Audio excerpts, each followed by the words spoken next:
Welcome to another fantastic episode of Our Corner. I'm your host, Aaron, and with me today is the main man. It's Sean, guys. How's it going? We are direct here from the Sean Cave, his own personal abode. Thank you for having us. That makes me feel like an ape man when you say, like, the Sean Cave. No, it's like the Bat Cave, man, because it's fucking cool and mysterious. It's like... Sure. But yeah, while we transition our studio here, I appreciate you hosting the show. Yeah. Now, when we talked last week, we did Space Marine 2, Mm-hmm. and we did our honest review of video games. Which I thought was pretty cool. I like that. I like that episode. That was pretty good. One of the ones that I wanted to touch on was Baldur's Gate 3. It's kind of like a staple game. Yeah, you mentioned that last week that you wanted to go over Baldur's Gate. Yeah. It has some very interesting things, and it has some like things that are like, that's kind of weird. Mm-hmm. But Baldur's Gate, if you don't know the history, seems to be the only town in the Forgotten Realms that is in more trouble than fucking Olive Oil and Popeye. Yeah, bro. Something's always going on. Dude, okay, so let me go through the titles, right? You have Baldur's Gate 1 and 2.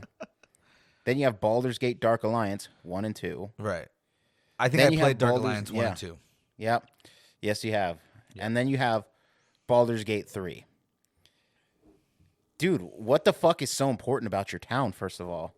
What's so important about it? It's like, I know the lore where it's like, oh yeah, it's a huge gathering of people from all over, from different lands and different cultures. It's like, Do you like the Tatooine of, like, the medieval world? yeah, like, why are you always in fucking trouble? Why is there always, like, sketchy Someone's people like, at you your know what? place? I should take over Baldur's Gate. You guys have Okay. oil or something? Like, what's going on? Okay. Why? I don't know. I agree with you, though. It's like if someone was like, you know what?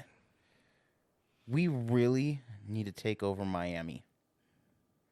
Hey, wait a minute. Miami's popping. I get it. But it's useless. It's no. It's like if someone said, "Let's do something in like fucking, like Let's take over New Mexico. like Tulsa." You'd be like, "What is in Tulsa? Nothing."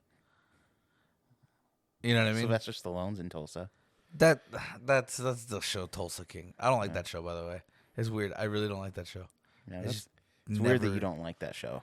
It's entertaining for like the first few episodes. After a while, you're just like, I don't know. All right. But yeah.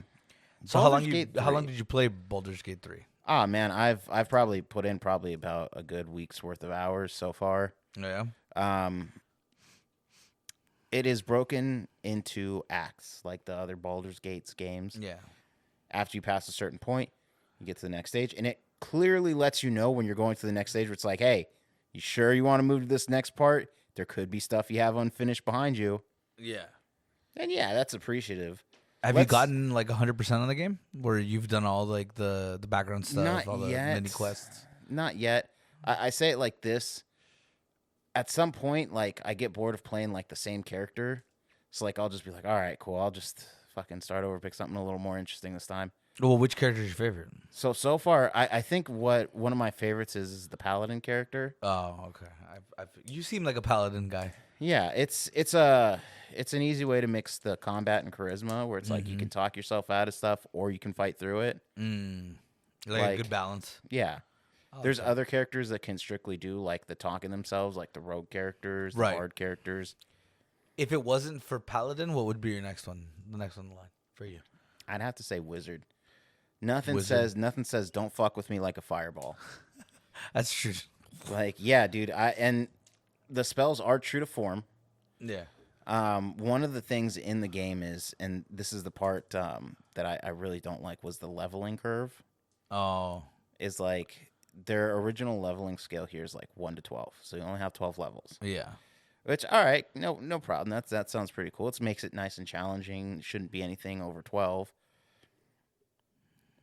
But then it's like very like you have to pick the encounters. Like it's almost like those first few levels you have to shy away from every encounter, which doesn't help you with leveling.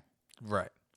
So like there's a part where you're saving an entire grove of druids and fucking tieflings, and like you have to fight an entire encampment of fucking goblins. Not like, oh, you kill one or two of them, like, you know. No, it's an entire encampment. Yeah. You go through, you have to kill 3 underbosses, kill an entire encampment, and then be like, all right, cool, let's, you know, or you work for them. You can play an evil campaign. Oh, that's pretty cool. I didn't know you could play an evil campaign on Baldur. Yeah. You can do an Or at evil least on this one, campaign. rather. The whole thing is that the whole premise is that, like, you get infected with a mind flare tadpole, which it starts to eat the inside of your skull and turn you into a mind flare.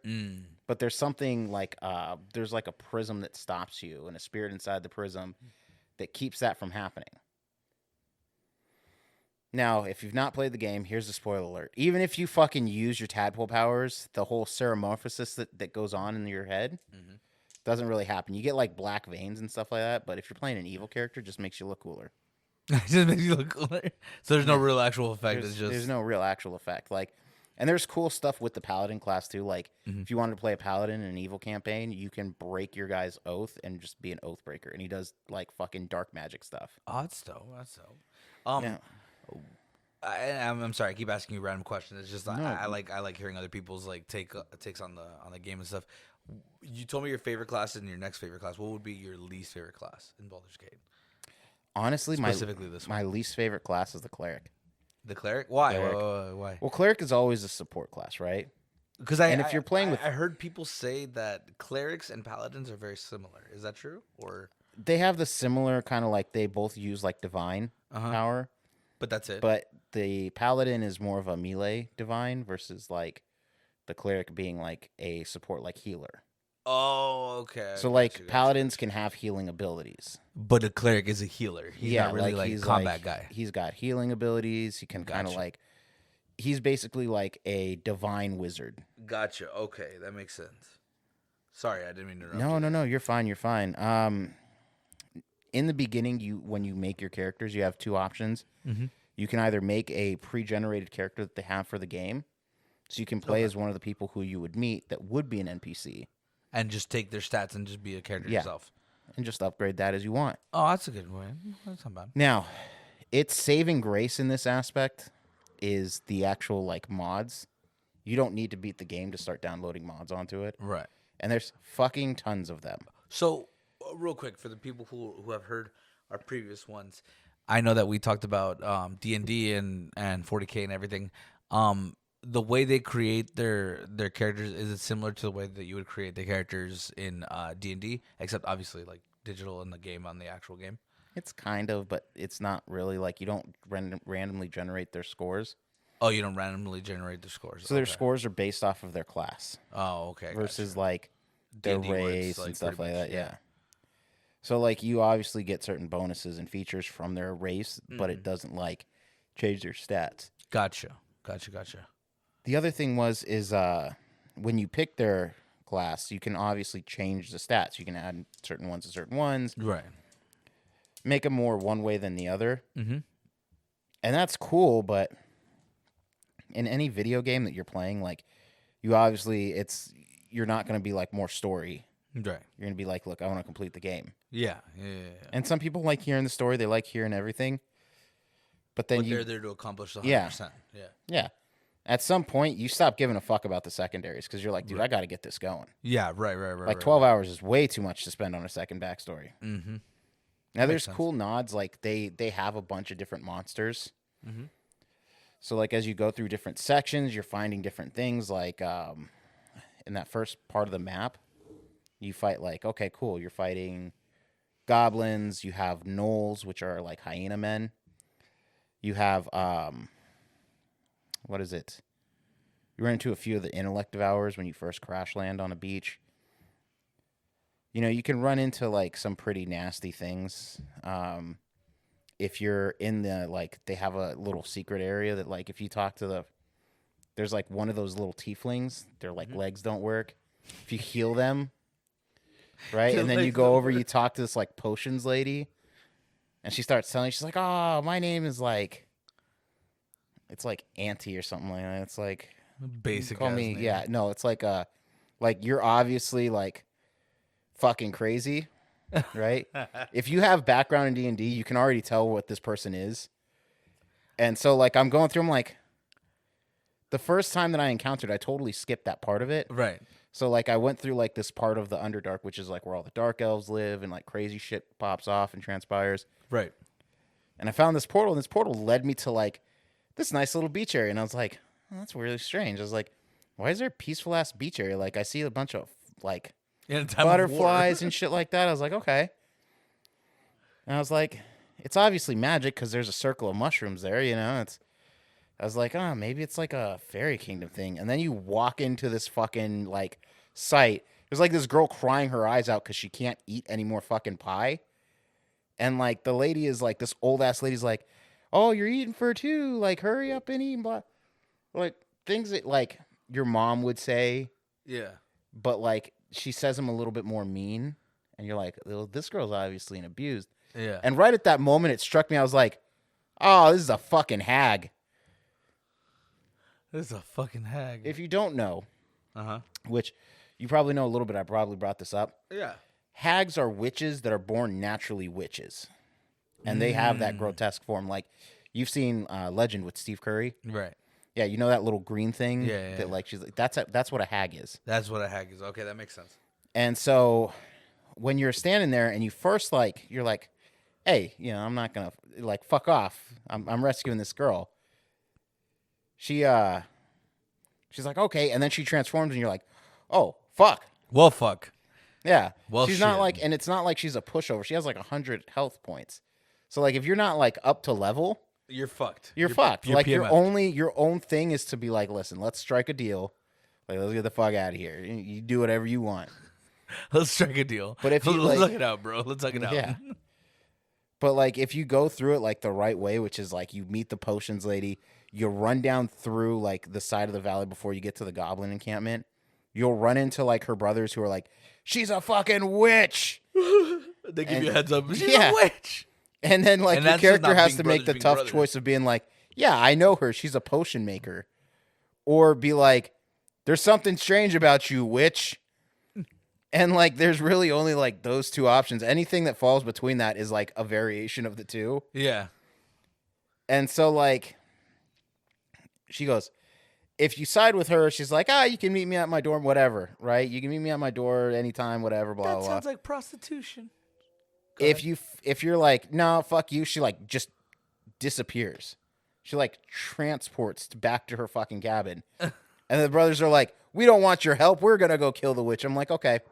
You two podunk looking motherfuckers see somebody in fucking armor and weaponry. And you're like, don't worry. We got this. We got this. It's so like, all right. Like you start following them down and then they fucking like, they themselves like fall into the water and disappear. They clearly don't got this. Yeah, they clearly don't got it. You run into them and they're dead. Awesome. But like the whole scenery about it is like it's enchanted. So like you see like sheep, you know, it looks nice. If your guy passes like a skill check, it turns into a swamp and there's a bunch of like fucking red caps there. Oh, so you have to actually do a skill check for that shit. Yeah, there's skill checks in the game. And the red cap mushrooms, right? No. Red caps, the goblins. Oh, the goblins. Yeah. Red caps. That's racist. They're like man. they're phase. They're different than actual goblins. But that's racist, man. Red caps. Yeah, they're called that because in actual like in our own mythos, yeah, the reason why they're called red caps is because they're so violent. They'll kill you, and their cap is dyed with blood.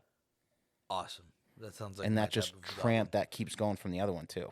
That sounds like my kind of goblin. Anyway, yeah, they're pretty violent. But once you like, that's a really cool side quest, right? To me, because it's like, oh shit, you took a break from like. This whole thing is like their god is called the Absolute. The right? Absolute. And you can't figure it out for a long ass time. Like you keep asking questions about it, and they're like, it just means absolute this or absolute that. It's like, so your fucking god is a concept. An adjective at best.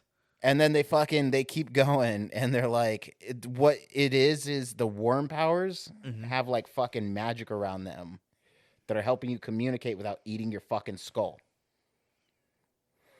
Sounds violent. Yeah. Hey, dude, fuck the city if it has all that. Like, fuck this place. You haven't even gotten to the city. Oh, shit. This is the first act where you have to fucking go through. The next act takes place in, like, the Shadowfell, we've done that quest Right. like in our own D&D games where you go through the Shadowfell. It's like a dark place. Yeah. Yeah. There's like shadow shit there, like a bunch of other people's like main quests. Like if you save a druid in like the Goblin Fortress, you get to the Shadowfell, you can help him save like a child to help break the shadow curse that's there.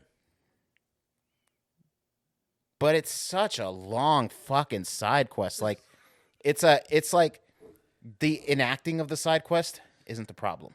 Gotcha. It's when he makes like a portal to go rescue this child, and then you got to fight like wave after wave of people without the portal disappearing, or else that motherfucker's dead. You're like my guy. Yeah. And when that dude pops out, he's like, I saved him.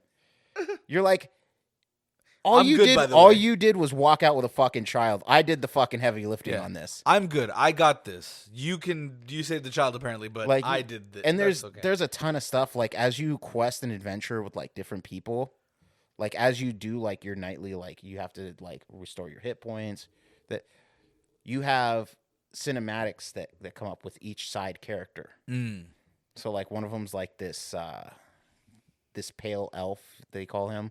His name's Asterion. He's got white hair, like almost like red eyes.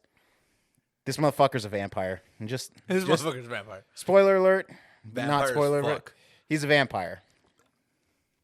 And if you play a guy, yeah, he comes on to you. Play a girl, he comes on to you. This game doesn't give a fuck. That sounds like a good businessman. Go over all of the clientele. They all do the same thing. Real quick, before you continue with this, I know that you were just bringing up D&D. I know, but before we talked about it on the podcast where we wanted to talk about when you were going to do the next D&D session. Do you still have a date for that or no? I don't, man. You don't? I don't. There's a lot transpiring, but know that I am working on it. Okay, good. There's ideas that I'm throwing around, but you have to like. You gotta stick with it for a bit. You know what I mean? You have to come up with a theme. Like the biggest thing that they have managed to do, and this is one of the reasons I like it, is that they've come up with a why is this happening? Right. Like what's the purpose? I got you. Like an explanation. And like an explanation, because it's cool if I have you fucking go through a tomb and shit like that, but why are you going through a tomb? What happens when you get out of the tomb? Yeah. Who sent you in? What was the purpose of it? And then, like, you can, of course, you can kind of, like, backtrack and go through it that way. But why? When you could just explain it at the beginning. Exactly. I get your point. Anyway, I'm sorry. Go back. No. Baldur's Gate, Act 2. Yeah. Everybody's gay. Everybody's not gay. Everybody's gay. Everybody's not gay. Yeah. Dude's definitely a vampire. Yeah, dude's definitely a vampire. There's other, like, so you get, like, people from other classes, other races, and you can kind of build your party accordingly. And depending on who you have in your party, how you respond to people, they either react positively or negatively. And these are just NPCs that are in your party? These are just NPCs that are in your party. Gotcha. And they add to their own, like, character side stories, which, again, it's cool. It's entertaining. But at some point, you're just like, okay, look, man, like, I can only give a fuck so much about your bullshit. Right. This game... Sorry, I'm interrupting you again. This game, you said it's primarily based on the story. Is it co-op as well or no? Yes, online co-op. You can play up to 4 people. Online co-op. That was my next question. Yeah. Thank you for answering that. Online co-op up to 4 people. It is fun. Here's the thing. In order to play the game with the 4 people, they have to have the same mods as you.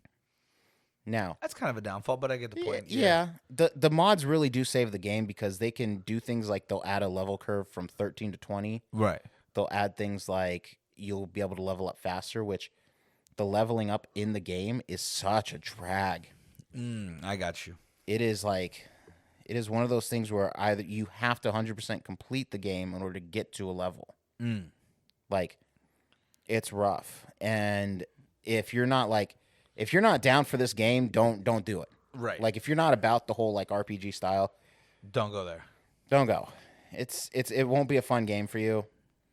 Just because, like, while you can go through and kill everything in the game, that's a total option for you. There's no real benefit to doing that. Like, yeah, there's nothing else.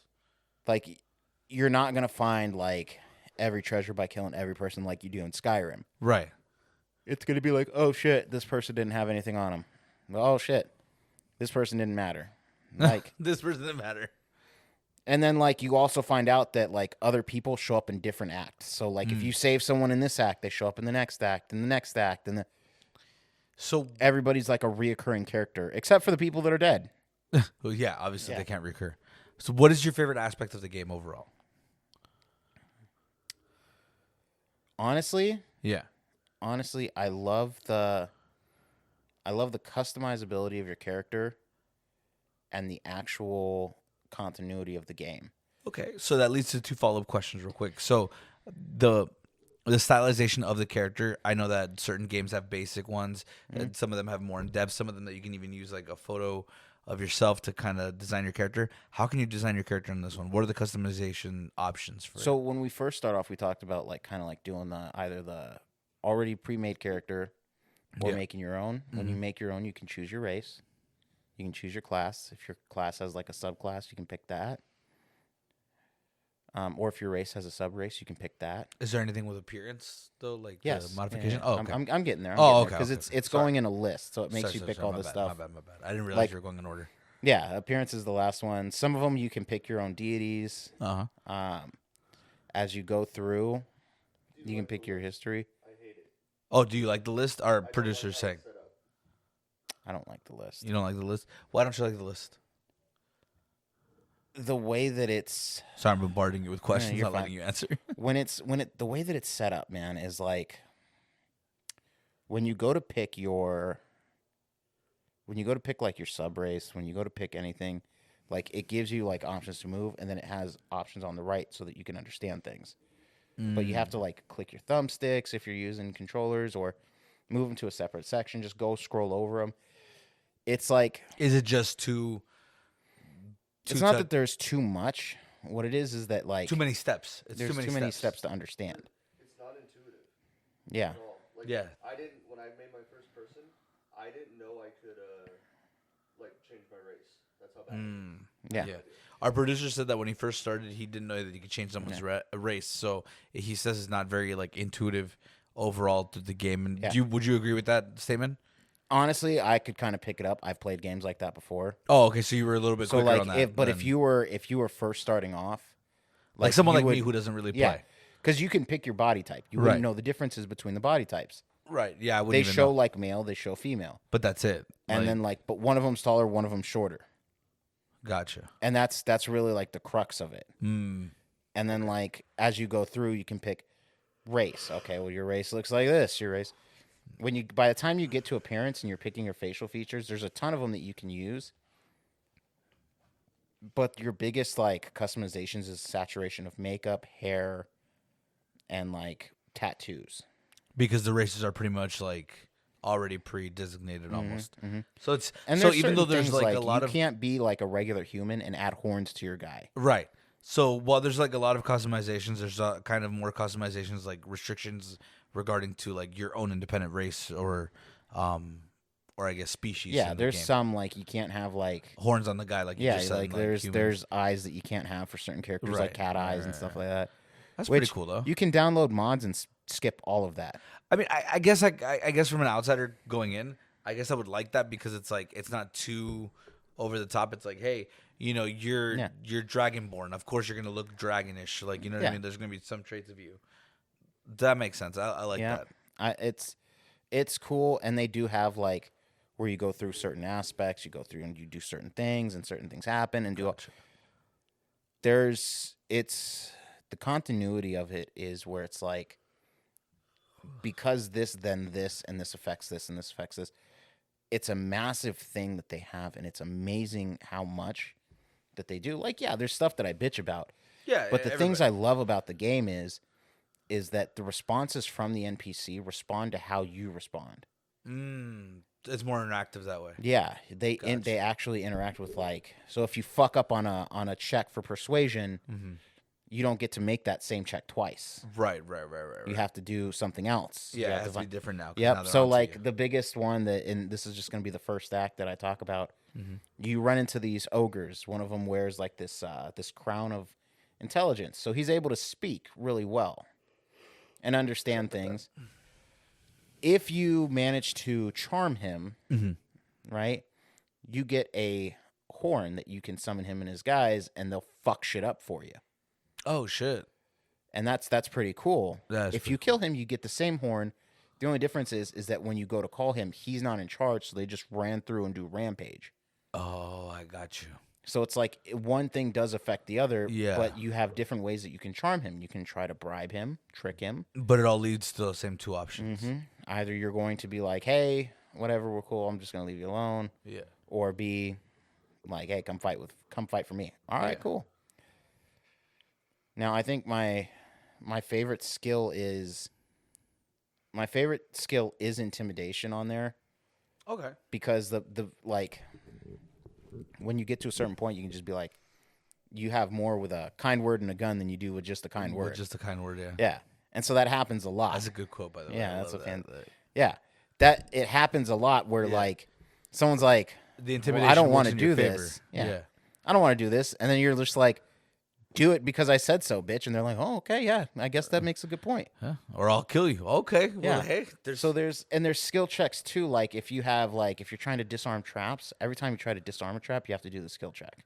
Oh, that's cool. So it keeps it more like not more likelihood to fail, but it makes it more realistically odds that you would get away with it or wouldn't get away with it or whatever. And anytime you try to do something in conversation, there's a skill check. Anytime you try to do something there, skill check. That makes sense. Yeah, like there's certain like events, like there's one where the town, like the whole town is like burning down, and so you have to like kick open this door. If you roll low, you don't really do anything. But if you like, most of the times I rolled like fucking high, and your dude just like fucking big boots this fucking door open. Yeah, there's like 4 other people that are in front of him. Right. They're like, we gotta rescue the chancellor, and you're like, I don't have to do shit. And then like you run into like thieves guild and stuff like that. You can kind of coerce them, and that changes how their like thing goes for you and how this. It's interesting. It really is. It's very interesting on how one thing impacts another. It's how your skill checks can go. Like it changes the game each time. Okay. Obviously, the preferred method is you succeed at everything. Yeah, obviously. You know, but there have been some times where I'm like, I don't give a fuck enough to like restart this one thing till I succeed. Right. So I guess we're just fucking killing you. We're just gonna fucking move on. Like what okay, so like not ranking, but what would you rate this game? Like what would I overall? rate this game? Compared to other games or whatever. You know what? Similar to this. I'll do you one better. I'll do 2 rankings. Okay. On the list of Baldur's Gate games, right? Okay, that's a good one. Yeah. On a list of Baldur's Gate games, I do give this an 8. So one of the better Baldur's Gate games. Yep. Okay. The big thing that they can to make it a 10 would be like your fucking experience leveling. Mm-hmm. And like let's just be real. The fucking equipment, the way that you can get equipment. You don't have too many shops. So like getting equipment early on is like you're either hitting it or you're not. Yeah. So in regards to like game of the year, that one sticks at a solid 9. Ooh. And I say that because playing some of the other games that came out, obviously when you compare it to other RPGs, you're looking at like Diablo 4. I knew you were gonna bring that up. Yeah. Every conversation you bring up Diablo 4. Every fucking one of them. You're looking at games from like that have come out this year that you're like, oh, that's kind of disappointing, man. Yeah. This Now game definitely there's sticks out. like Helldivers, Space Marine 2. That whole thing was like that whole time frame was the like reincarnation of like, okay, we got to hop online. Yeah. And it happened, and then all of a sudden now we're kind of coming back to not really, that's not really that good. Yeah, because both of those, it's changed differently since that time. You know what I mean? Yeah. So now, Even though it's been so short, like it's still changed since different. so I was like, dude, like look at what's happening. We're having a new Call of Duty. We have, we have this. Like we're coming back around. Like it's finally gonna be. And then just like that, it's like, okay, we're back to games like. Now we've got another fucking. What is it? What's one that came out recently? It was like a huge disappointment. All of them. Now there was one that I just played recently, and I was like, "Oh, dude, this game fucking sucks." Is it a Call of Duty game? No. Fortnite? It's one of them was like Post Malone was on the front of it, Oh, and like I'm not saying Post Malone sucks. I'm saying this game sucked. oh, I know what you're talking about, but I can't remember the name of it. It's like Hunter or something of the Shadows or something. Yeah. And then like basically you're like a cowboy hunting like freak shows and shit. And they got zombies Post vampires. Malone to do the Yeah, and it was like the concept is cool. get your money. Yeah. Concept is cool, but like the fact that I have to fight other people on top of fighting like the other monsters to get like bounties and shit. Makes it ridiculous. No, like I'd rather be like, okay, cool, let's fucking team up. Now we got bounty hunters that do Right. good at this shit. Or even if it was like, hey, guess what? The online play is you versus your fucking bounty. Yep. I feel like that one was like hell to drop. Now there is one that I am excited for, Which one? and I keep checking it. It's called Mouse Private Investigator. That sounds like a kid game. What is it? It is a first-person shooter Uh-huh. that looks exactly like the Steamboat Willie, but they get shot. You get drunk. Like it's like an old like That's fucking dope. mafiosa. That's And so like fucking when dope. you shoot the gun makes the like fucking waves as you shoot it. That's fucking sick. Like That's look actually up the really fucking cool. thing. I am excited for that game because I want to play that. It looks good. I'll see if So, I like, can put you'll- it up over here somewhere. So Yeah, it looks really cool. And that like, sounds cool, actually. like it's a good concept. So I feel like we still have ideas and concepts we can put into practice. Right. I just feel like I do want to say I apologize for my previous outburst. I didn't realize that this game was actually kind of badass. yeah, like you know what, when we're done, I'm gonna show you a video of it. You're gonna be Yeah. like you're gonna come back in and do like your self commentary and be like, hey guys, real quick. It's pretty cool. Yeah. It's pretty fucking cool. But yeah, Baldur's Gate 3 is an honest review. I'd recommend that people play it. Yeah, Because- I think so too. It is a fun game. It does give you like exactly what you pay for. Right. And the mods themselves, you can put yourself into a mode where you're like, I'd like go right through the game, Yeah. have the fun, you know? And you can restrict it as well Now- to where you enjoy the game. a Yeah, little bit and more. I'll tell you this, I downloaded the mods first because like I've already saved Baldur's Gate like 5 times. I deserve to be a god. Like, I get it. People be like, no, you have to play the story first. It's not the right way. First of all, fuck you. I'm gonna go. All murk, right. I'm gonna go murk bitches. Do you understand that like I'm a fucking forever dungeon master, that everybody has fucked my game since the moment that I have put it to paper? And like then they have the audacity to be like, hey, do you have a date for when that game comes out? No. Hey, fuck you. That's a You know, dig. See, the asshole. thing is, you're not the only person that's asked me that in like the last 24 hours. I'm the only one that's been wronged by you as a dungeon master. No, you're not the only one. That's No. I'm gonna No. contact that one guy. What is his name? The YouTuber Den of the Drake. Den of the Drake, dude, I love Den of the Drake. Dude, he's awesome. Shout out to Den of the Drake. bro. Like even me It's being like, okay, I was kind of a bad DM. Like I'm not over here like, I was the best DM ever. You're just a shitty player. I was No, like, you're not that bad of a DM. I no. was like, there's some things that you can improve on, but Dude, he has some people who are like, it's man, some it makes me. stories, man. And you know, he does so good at the fucking vocalizations too. Like, and he does He's a so guy. good keeping you interested in the narrations because there are some people who like read through it Yeah. and they read through it like this, or they'll like talk real low. Wow, you just totally stabbed another YouTuber in the face, you fucking asshole. Danger Dick. Dolan. Yeah. Yeah, I actually I do. was gonna name drop him, I but liked. damn. I do like the old school Danger Dolan where he Yeah. went through shit. It was Yeah. pretty dope. I wasn't gonna name like, drop, but the fact that you did. People make fun of That's his accent. reckless. People make fun of his accent all the time, and Bro, there's it's other hilarious. YouTubers that do that shit where they'll be like, "And so I talk like this," but I and think him is actually his accent like a speech thing, right? Like Yeah. he has a speech issue, Yeah. something like that. But like, there's tons, and we can talk about different YouTubers at another time. Oh yeah, no, But, like, I on just, Dead of the Drake was just like the one Yeah. on my mind right now. Well, like if you're interested in that, look up Mr. Rex. Oh, Mr. X is cool. Mr. Rex is cool because he goes. Stop over, giving these people free Yeah. publicity. Anyways. Stop. Yeah. They don't got our backs, but don't we got our got your backs. Yeah, we like you, Den of the Drake, unless you want beef, then stroganoff it is. Anyway, so what? What? That's a good stopping point for tonight. Listen, I've been your host, Aaron, and with me has been the main man. Sean, what's going on, guys? All right, let's roll. See you guys.